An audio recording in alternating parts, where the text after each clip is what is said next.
السلام علیکم و رحمت الله. شما را بر تک چنل میبینید دوستان. خبر خوش و خبر بسیار جدید از تکنولوژی دنیا. درست است دوستان.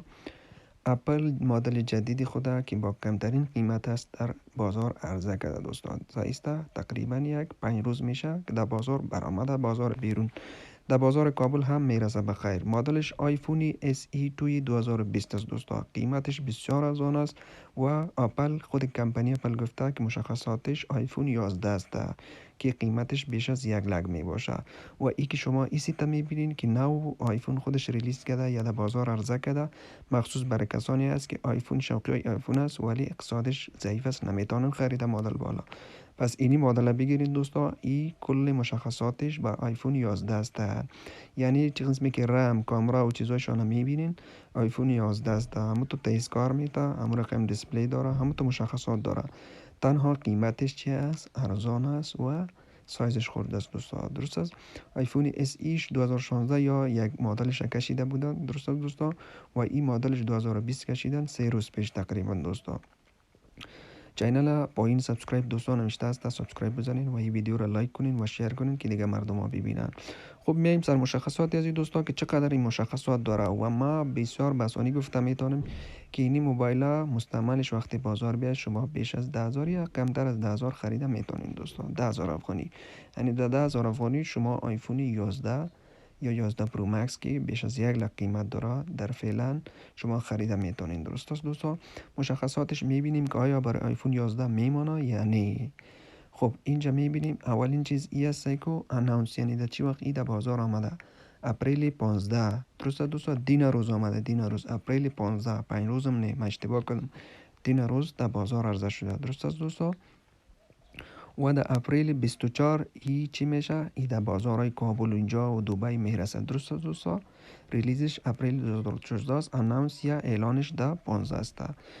خب مشخصاتش قسمی که میبین دوستا، وزنش 148 گرم است، یعنی بسیار یک سبک از برابر یک موبایل نوکیا یا از یک کمکی چی باشه، یا آیفونی 5 اگه شما ده باشین یا آیفون 6 برابر از ما سایز دوستا.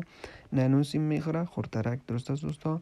و بسیار گپ مهم یا خاصی است که آی پی 67 دست انورتر پروف است، یعنی ای دمی قیمت چی است که واتر پروف هم است، دست پروف از خاکم نمیگیره، عوام ازش در داخلش نمیره یا چی خرابش نمیتونه. درست است دوستا.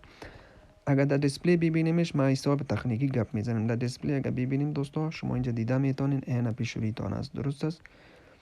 در دیسپلی یعنی اسکرینش چطور است؟ اسکرینش ریتینا آی پی اس ال سی دی است دوستا. ریتینا است. ریتینا که خود آیفون 11 داره فعلا. خب ساده آی پی اس نیست. آیفون 6 پلاس اوناش ساده داره، آیفون آی پی اس ساده داره. خب ال سی دیش آی پی اس ساده است، ریتینا نیست، یعنی اولترا اچ دی نیست. این اولترا اچ دی است، 4K که میگن. درست است دوستا.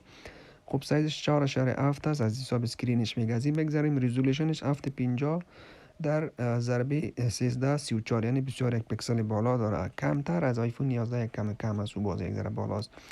یک چیز دیگه بسیار چیز خوب اینی شما متوجه باشین، 625 نتس مکس برایتنس است دوستا. درست است. این به خاطر از استفاده می که شما وقتی در افتا موبایل میگیرین یا در روشنی در بیرون، اینی 650 به این معنا که بسیار بالا است، یعنی بسیار واضح معلوم میشه. درست است دوستا. تاریکی نمیکنن که شما دسته در پیشوری موبایل بگیریم تا ببینین. درست است دوستا. ورژنش 11 است. اپل A13 بایونیک رم دایش است دوستا. اپل A13 بایونیک رم فعلا در آیفون 11 پرو که 90,000 قیمت داره. دوستا دونمو است. اپل جی پی یو 4 کواد کور گرافیک داره دوستا. ایشان بسیار مهم است. هم آیفون 11 داره تنها. خب یک چیز دیگه بسیار مهم، سعی کنید کمترین قیمتی که 10,000 شما شاید مستعملش بخرین، سعی کنید 64 3 جی بی رم، 128 6 جی بی رم، 256 3 جی بی رم، یعنی دمی قیمت ارزانتر قیمت شما با این مشخصات که رمشان بالا، جی بیشان بالا، بعد سوردن میتونین. دوستا با زودترین فرصت از در کابل میه. خب دیگه چیزاش اون هم مین کامera است، 12 مگاپیکسل است. دوستا ویدیو به حساب 4K حتی میکنه. دوستا شما مشخصات شده میتونین 10 HD پی. دوستا پیشوری کامرش 7 مگاپیکسل است که آیفون 11 تقریبا هم است. درست است دوستا. و ویدیو پیشوری هشم هم در چی میکنن، در 4K میکنن. درست است دوستا.